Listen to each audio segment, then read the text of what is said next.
discutiendo acá un poquito sobre los primeros resultados y lo que implicaría que Noboa ganara estas elecciones. ¿Qué nos puedes comentar tú desde tu perspectiva? ¿Cómo ha sido esta jornada?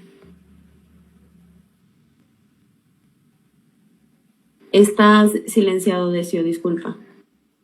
Gracias por la invitación y un saludo a todo el equipo y a los compañeros que están conectados y compañeras, vaya. Y bueno, yo creo que hay un elemento que me parece que es diferenciador de lo que ha pasado en otros lugares de América Latina, y es que el correísmo es la única tendencia progresista latinoamericana que, tras gobernar durante lo que fue el primer ciclo progresista, ¿no? de este siglo XXI, no ha sido capaz de volver al gobierno después de un gobierno neoliberal, ¿no? En este caso, el gobierno de Lasso y anteriormente el de Lenin, que tenía un efecto sorpresa porque evidentemente era un candidato que les traicionó, ¿no? Pero me parece que ahí hay un elemento importante. Hemos visto como en todos los países donde había gobiernos progresistas durante el primer ciclo, todos estos gobiernos, después de una gestión conservadora, han vuelto al poder. Estoy pensando en Argentina, en Brasil, en Bolivia, en fin. Y aquí, digamos, existe esa resistencia, parece ser, ¿no? Si se constatan los datos que están evolucionando, que parece que ya es una tendencia irreversible.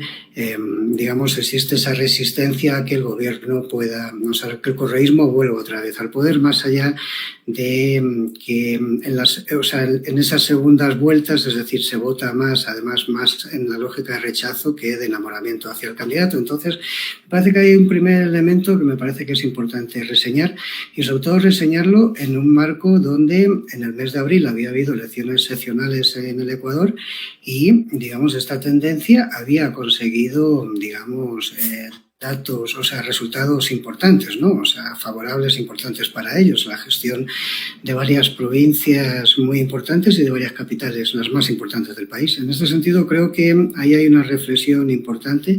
Creo que tiene que ver también con una lógica que el progresismo ecuatoriano, por llamarlo de alguna forma, o la revolución ciudadana, ha envejecido muy rápidamente, y esto significa que tiene un problema de conexión con los sectores más jóvenes del electorado. Me parece que ahí hay otro elemento también que me parece, así a grandes rasgos, importante señalar. Y por último, me parece que podemos estar asistiendo a un elemento o al principio de una lógica de crisis dentro de esta sensibilidad política, que además es la más importante de manera estructural en el país, ¿no? O sea, la única que tiene, digamos, lógica organizativa y músculo movilizador desde una perspectiva política institucional es el correísmo, y me parece que estos resultados podrían poner encima de la mesa algunos elementos de debate en esa tendencia política que podrían llevarle a lógicas, digamos, de conflicto interno, ¿sí?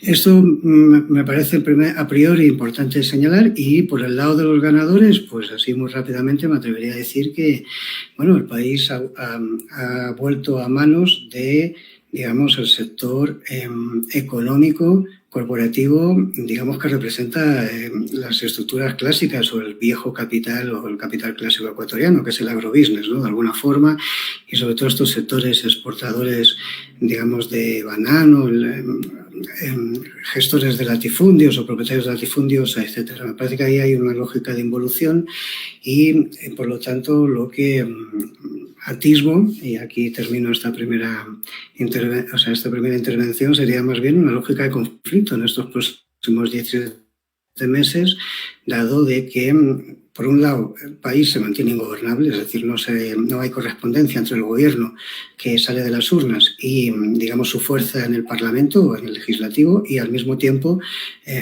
es de presuponer que haya políticas agresivas en las lógicas económicas fundamentalmente, y esto genere resistencias por parte de sectores del tejido social organizado en el Ecuador, ¿no? ¿Qué tal, Decio? Buenas noches. Bueno, son muchas cosas con las cuales se puede analizar. En primer lugar, o sea, ¿será que quizás el correísmo está pagando está pagando caro sus propias contradicciones. Justamente en la anterior entrevista hablábamos sobre, por ejemplo, el hecho de tener en su cúpula a gente con una ideología muy conservadora, alejada de la idea de los clásicos, no sé si clásicos, ¿no? o de las actuales líneas progresistas, como por ejemplo, yo que sé, Mujica, el caso de Argentina, podemos hablarlo también. ¿Qué tanto pesa eso para que ahora, en este día de elecciones, del correísmo nuevamente sea perdedor? Bueno, yo creo que efectivamente el correísmo es una sensibilidad política que se ha caracterizado por sus, inconsecuencias de alguna forma y por sus contradicciones, como bien apuntas, ¿no? Yo creo que eso es evidente, es una sensibilidad política que, tiene claros y oscuros y en este sentido tiene lógicas que podríamos entender como progresistas, voy a poner eso entre comillas, que tienen que ver con las lógicas más bien de visión estatocrática, porque yo discutiría sobre si eso es progresista o no, ¿no? Pero en todo caso, tiene esa visión de la intervención, o sea, el rol del Estado dentro de la lógica del marco de la economía nacional, etcétera, pero al mismo tiempo, evidentemente, se muestra como una sensibilidad tremendamente reaccionaria en todo lo que tiene que ver con cuestiones ideológicas y sobre todo de perfil moral, ¿no? O ético-moral, ¿no? Entonces, la propia candidata, en esta ocasión de esta sensibilidad, es una candidata tremendamente conservadora, una señora que procesa la religión evangélica, más allá de que tiene todo su derecho del mundo, pero que es una lógica evidentemente bastante conservadora y además que, con afinidad al mundo de los antiderechos. En este sentido, me parece que esto, de alguna forma, pesa. Y al mismo tiempo pesa también, me da la sensación, esta dinámica en la que, en un primer momento el correísmo lo que esbozó, estoy pensando en las primeras elecciones, donde ganó Correa hasta el año 2006, etcétera, lo que generaba era pateaba el tablero como un actor, antisistémico, aunque luego en su práctica no demostró serlo, pero la lógica era esa, ¿no? Era antisistémico y ahí estaba su cuestionamiento de la partidocracia, los poderes económicos, etcétera, etcétera, por lo menos de carácter discursivo o narrativo. Hoy el correísmo ya no es antisistémico, ¿no? Es un actor, más, y además un actor fundamental dentro de lo que es el sistema institucional existente. Quiero decir, es un actor sistémico, forma parte del establishment político y de alguna forma la gente está buscando alternativas a eso. A mí me da la sensación de que en estas elecciones va a haber que analizar bien los votos, los segmentos, los targets de voto y los territorios. Ahora, cuando ya tengamos los resultados definitivos, habrá que analizar bien el mapa electoral, pero me da la sensación de que lo que estamos asistiendo es a una nueva generación que, viene con mucho peso en el censo electoral, que es la generación más joven, que es fundamental, es la que ha decidido estas elecciones. Y hay una ley en ciencias políticas, en el marco electoral, que viene a indicar algo así, que cuando toda una generación no se siente identificada con los actores políticos existentes en la cartografía política de un país, en un proceso electoral tiende a buscar a un candidato de perfil nuevo, al outsider, ¿no? Y yo creo que en este caso el outsider, sin ser exactamente un outsider, quien ha representado ese papel de lo nuevo ha sido Noboa. Entonces, más allá de lógicas, ideológicas, lo que ha habido ahí ha sido, una conexión a través de redes sociales, a través de una lógica de marketing de contenidos, etcétera, con estos sectores que no encuentran identificación en la política y que además les parece lo mismo el correísmo que los demás. Es decir, porque todos son políticos que trabajan en una lógica de agendas propias y no en pro de la sociedad, que es como la gente está leyendo en esta lógica de desafección política, la política institucional, y ahí está la crisis de la política que se vive a nivel global y en el Ecuador, de manera muy profunda, ¿no? Y bueno, antes de darle el paso a Claudia, para terminar un poco con esta cuestión del correísmo, ¿será que es el fin del correísmo o no? Digo esto por varios factores. Por ejemplo, el hecho de que en las elecciones de febrero se hayan ganado, por decir, en ciudades importantes, las alcaldías como las de Quito, las de Guayaquil, las prefecturas de Pichincha, las prefecturas del Guayas, entre otras más. ¿Se puede hablar de un final del correísmo? No, yo creo que el correísmo se va a mantener durante mucho tiempo, porque me parece que el correísmo en sí mismo es el correísmo, quiero decir, no es el socialismo, no es el no sé qué, es el correísmo. Y eso se identifica con un líder concreto, pues eso se llama así, y me parece que cuando se dan este tipo de fenómenos, es muy posible que el correísmo exista mientras exista Rafael Correa y posiblemente hasta más allá, ¿no? Entonces es una lógica así, no voy a decir como el peronismo, pero digamos que tiene algunos perfiles de esas características, ¿no? Digo, el peronismo tiene mucha más identidad, ¿no? Pero digamos tiene un cierto perfil ahí. Ahora bien, que siga existiendo el correísmo no significa que no tenga crisis, y a mí me parece que puede haber una crisis dentro de la sensibilidad correísta. Y me explico muy rápidamente. Creo que no es estas elecciones donde se va a dar, pero si el correísmo no gana las elecciones en el 2025, son 2 fracasos electorales ya los que suma. Si no ganase en el 2025, significaría 3 fracasos, y me parece que hay una generación dentro del correísmo de tecnócratas que se formaron durante la década correísta, pero que son gente que está en los 40, que yo creo que es esta representación de las gentes así más como el Arauz o Pavel Muñoz o este sector de gente que de alguna forma, digamos, sí creo que cuestiona o reclama lógicas democráticas internas que no existen hoy en el correísmo, y hemos visto cómo fue el nombramiento de esta candidata. Entonces, en ese sentido, sí me parece que si existiese una tercera derrota electoral es posible que se generase algún tipo de fraccionamiento ahí. De ahí a desaparecer el correísmo como sensibilidad política, creo que eso no va a desaparecer, pero sí me da la sensación de que podrían, digamos, generarse algunas brechas, digamos, en el marco de la izquierda política ecuatoriana, con la generación a lo mejor de alguna nueva tendencia, no solamente compuestas por gentes que puedan salir del correísmo, sino por otras gentes también, digamos, para generar algún polo, digamos, de referencia, digamos, en la izquierda que vaya más allá de la revolución ciudadana. ¿Sí? Ahora te pregunto yo, Decio, lo que mucha gente se pregunta. ¿Qué se puede hacer en este año que le toca a Noboa? Ya ha dicho que probablemente llame a una consulta popular. ¿Qué se puede esperar realmente en este tiempo? Bueno, yo creo que Noboa ha sido muy claro en sus planteamientos políticos. Yo creo que no ha engañado a nadie en la campaña electoral. Nos ha posicionado lógicas que tienen que ver con, digamos, la dinamización de la economía desde la perspectiva de la ampliación de la frontera extractiva, digamos, lógicas que tienen que ver con el apoyo al empresariado a través de excepciones fiscales enmarcadas en algunas dinámicas y, digamos, todo lo que tiene que ver con estas políticas que él llama para generar empleo, pero que de alguna forma son de las que son beneficiarios, digamos, los sectores de capital. Entonces, me parece que lo que nos vamos a encontrar es una política económica de perfil neoliberal, lo que ya hemos estado viviendo. Me parece que vamos a ver una situación muy parecida a la que hemos estado viendo durante el gobierno de Lasso. No sé si la gestión del próximo gobierno será más eficiente que la de Lasso, porque la de Lasso ha sido tremendo, ¿no? Pero de alguna forma lo que vamos a asistir es un gobierno que no tiene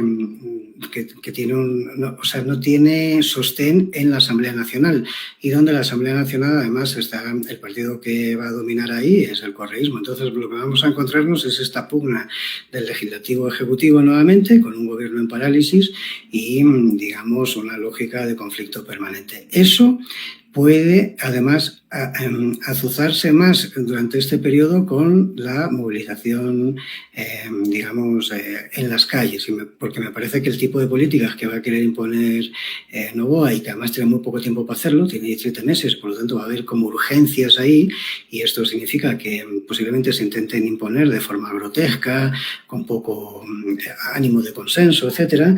Son lógicas que van a generar resistencias por los sectores sociales, fundamentalmente la CONAIE, y los sectores, digamos, del tejido social resistentes a las políticas neoliberales históricamente en el país. Entonces, en este sentido, me parece que ahí hay algunos elementos importantes. Y creo que hay que ver qué pasa en el tema del mundo de las mujeres. Y digo esto porque las declaraciones del binomio de Noboa han sido terribles en este marco, y me parece que si hay algún tipo de política que sea agresiva con algunas conquistas o con demandas que está desarrollando el movimiento feminista, esto puede ser todavía, digamos, más leña al fuego en lo que tiene que ver con las lógicas de tensión social. Me parece que podemos tener un escenario de esas características en los próximos 17 meses.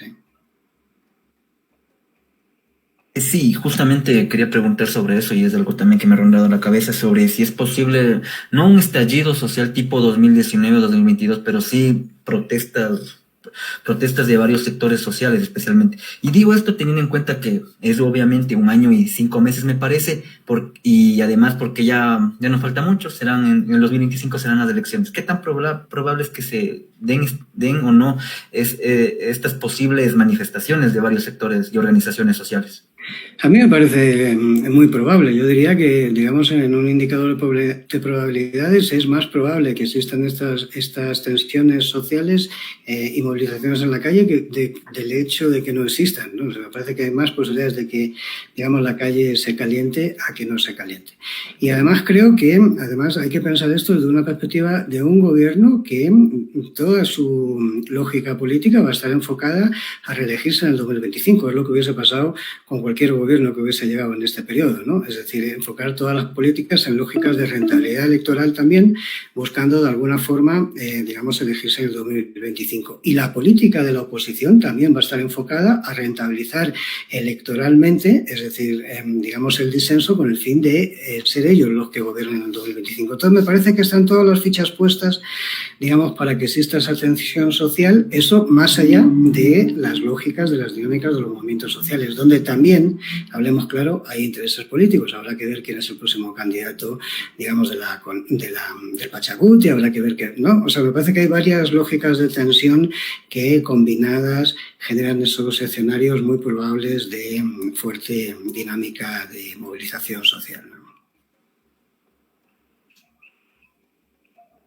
Claudia. ¿Me escuchan ahí? Chicos, gracias. Lo que yo quería preguntarte, Decio, es un poco sobre la cooperación estadounidense que está muy cerca otra vez del Ecuador, ¿no? A mí eso es algo que me preocupa en términos de represión, porque digo, si sabemos que es probable que los movimientos sociales se tomen las calles nuevamente, ¿qué va a pasar ahí? ¿Hay información sobre estos últimos acuerdos de cooperación que tenemos con los Estados Unidos a propósito del tema de Villavicencio? ¿Qué se ha dicho? ¿Qué nos puedes decir tú acerca de esto? ¿Cuál es el peligro?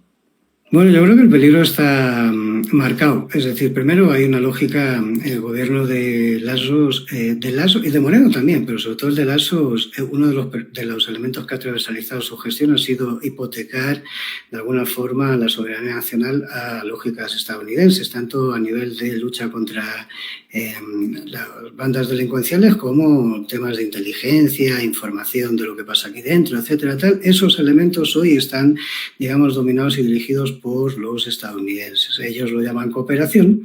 Bueno, quiero decirte, yo diría más bien es una lógica, digamos, de subordinación.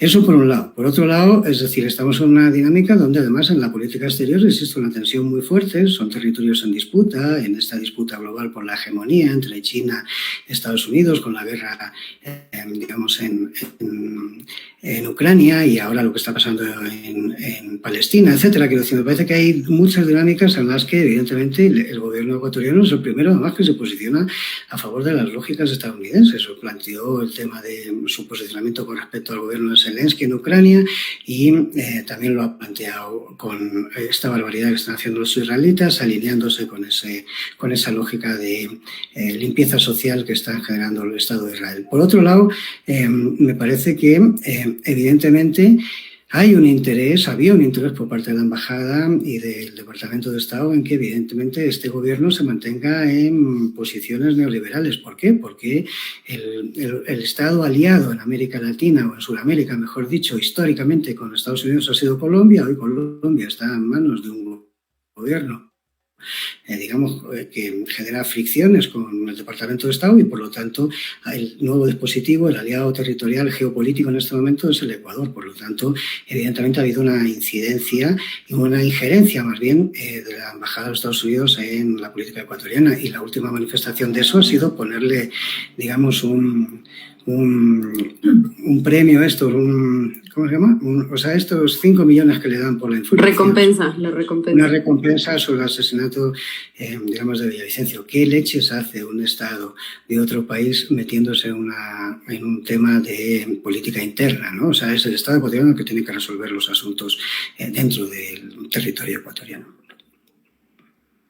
Claro, ¿no? Y es como que pienso yo varias cosas con respecto a este tema de la identidad nacional también, porque digo, un país que, por ejemplo, como el Ecuador está dolarizado, que no tiene poder sobre su política monetaria, ese tipo de cosas también inciden a nivel como ideológico, cultural, ¿no? Estar siempre acostumbrados a responder a los Estados Unidos, no asustarse de la intervención, de la injerencia norteamericana, porque a fin de cuentas me pongo a pensar, digo, son solo 23 años que el Ecuador ha estado dolarizado. Entonces las consecuencias del cambio también ideológico se empiezan a ver ahora. Tal vez me estoy como aventurando mucho, pero hay un problema también de identidad nacional ahí. Te pregunto, ¿o crees que me estoy yendo mucho? No, yo creo que sí hay un problema internacional porque estamos en un país que está desestructuralizado, ¿no? Es decir, que, o sea, primero hay una lógica que tiene que ver con la inmigración de primeros de siglo y ahora con esta nueva ola de inmigración que es brutal también y esto genera lógicas de desestructuración de las familias y de los territorios, fundamentalmente los territorios rurales. En segundo lugar, hay una lógica de migración interna muy fuerte. Yo creo que las comunidades indígenas, los que hemos trabajado en territorios rurales, etcétera, sabemos que están cada vez más despobladas. Ahí hay un problema tal. Los jóvenes indígenas que emigran, digo fundamentalmente indígenas que emigran a las ciudades, no tienen una lógica de conexión con su esencia, ahí hay otras dinámicas y además creo que en este mundo de la violencia y del narcotráfico y lo que estamos viendo en Ecuador, digamos de alguna forma se ejerce una nueva lógica de dominación. Voy a intentar explicar esto.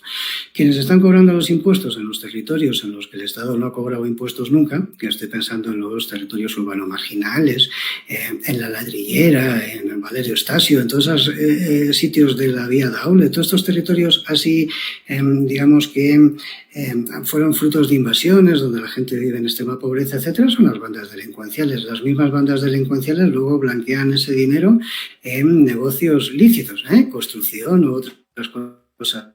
Si ahí pagan impuestos. El Estado recoge impuestos que se los está cobrando las bandas delincuenciales a territorios del no ser donde el Estado no tenía capacidad de cobrar esos impuestos. Pongo este ejemplo nomás simplemente para decir que yo personalmente soy de los que piensa que existe una complicidad, digamos, entre el Estado y, digamos, las lógicas delincuenciales porque son dos formas paralelas de establecimiento de autoridad, ¿no? Las bandas delincuenciales ponen la autoridad en los espacios donde el Estado no tenía capacidad hacerlo. Por lo tanto, yo creo que hay una dinámica de complicidad ahí y si lo elevas a una dinámica, digamos, en la lógica de la globalización o de la hegemonía norteamericana o la pretendida hegemonía norteamericana, cada vez menor, ¿no? Pero en el subcontinente eso lo puedes elevar hasta una dinámica incluso de carácter imperialista, ¿no? Por hablar así en términos clásicos, ¿no? Quiero decir con esto de que me parece que estamos asistiendo a un sistema que está agotado y que, digamos, se está imponiendo una nueva lógica de dominación que tiene que ver con estas dinámicas en las que estamos hablando, donde además interviene la información digital, ¿no? Toda esta capacidad de captar los datos nuestros, es decir, en fin, el sistema de control disciplinario, hay muchas dinámicas que me parece que son las que estamos viviendo en este momento, que es un periodo de transición, me parece a mí, ¿no? Así es, y bueno, agradecerle a Decio por estar aquí. En el último corte que hace el CNE a las 18:55, Daniel Noboa Sin tiene el 52.08% y Luisa González del 47.92%. Parece que la tendencia ya es prácticamente irreversible, así que bueno, eso y gracias Decio por estar aquí con nosotros y por aceptar la invitación. Gracias a vosotros y a seguir para adelante con los medios alternativos. Gracias Decio. Gracias, Decio. Nos vemos.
Bueno, amigos, amigas de Indie Media, estamos una vez más aquí después de esta pausa que hemos hecho para poder seguir analizando estos resultados electorales que para muchos son sorpresivos.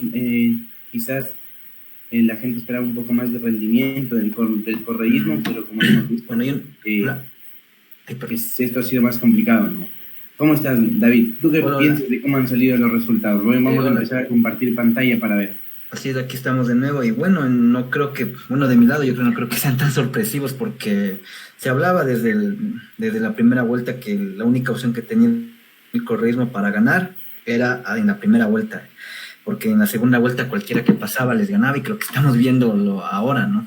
En este caso Daniel Noboa es aparentemente, no creo que aparentemente, sino ya prácticamente el nuevo presidente de la República y bueno, no, eso por un lado, ¿no? Lo que me sorprende es la diferencia, ¿no? Que desde las encuestas yo no pensé tampoco una diferencia tan... Igual un poco sobre la diferencia me parece importante indicar como que está cortándose la misma, ¿no? Llegó a tener hasta el 53-54% Noboa y conforme están arrojando los resultados, podemos ver que la diferencia se agota, ¿no? Ya está en un 52.03 a un 47.97 y me parece importante señalar que esta diferencia se puede ir acortando porque las principales provincias que están faltas de subir resultados son dos provincias en las que el correísmo se ha vuelto un poco fuerte, que es Manabí, que ha sido fuerte siempre, y Guayas, que es importante. Me parece también indicar, como mientras estaban realizando las entrevistas los compañeros, puede igual ir profundizando un poco en cómo han sido esta subida de datos, y se puede ver efectivamente que hay provincias como las de Pichincha, en las que el voto anticorrea es muy fuerte, pero es una provincia que ya está totalmente subida prácticamente su porcentaje de actas, como podemos ver. En Pichincha el 60.40% de la gente votó por Daniel Noboa y Luisa González del 39.59%. Se puede decir que esta votación de Daniel Noboa en Pichincha puede ser de otra manera.